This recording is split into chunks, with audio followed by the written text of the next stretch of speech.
Want to become a better evangelist? The best place to start is in your own home.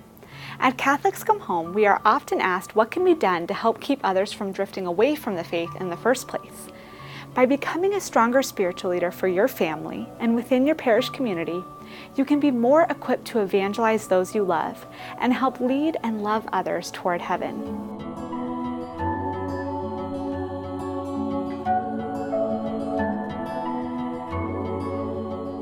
I'll never forget a woman I met during one of my travels to speak to a group of Catholics about evangelization.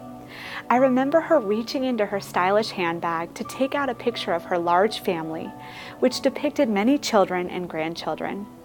She had a twinkle in her eye as she spoke about her son's ordination to the priesthood and what a treasure it was for many of his siblings to be there to witness it in Rome. I asked her if all of her children were practicing Catholics, and with a deep sense of gratitude and humility, she nodded yes. "Praise God," I said to her. "What's your secret?" "Oh, I placed them all in God's hands a long time ago," she told me. "Every child, everything in God's hands." We would be fooling ourselves if we thought that we could become strong spiritual leaders of our families or great evangelists in our communities, leading our families and others we meet to heaven, without doing the most fundamental, the simplest, and yet the most important thing: to place everything, our marriages, our children, our spiritual lives, our spiritual leadership, and our evangelization efforts entirely into God's hands. This remarkable woman I met years ago did not just passively do this, however. It's not as if she just said, "Okay, God, go and make me, my family, and those I witness to holy," and then sat back and let life unravel. She was an active, intentional participant in God's plan for her life and those of her loved ones.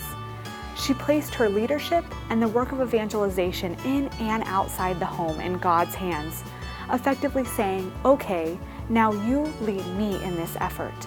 You guide me so that I can, in turn, guide and lead my family and others toward you."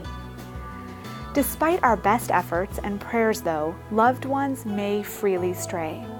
But if we entrust our families to the Sacred Heart of Jesus and to Mary's Immaculate Heart, and then persevere on the path that the Lord is leading us on, there is no goal too lofty for us. It's the surest path to sainthood, both for us and for those whom God has entrusted to our care. For more practical strategies and inspiring stories to help you become a stronger spiritual leader and a better evangelist to those in your own home and within your community, I invite you to visit CatholicsComeHome.org and pick up a copy of my book, Head and Heart: Becoming Spiritual Leaders for Your Family.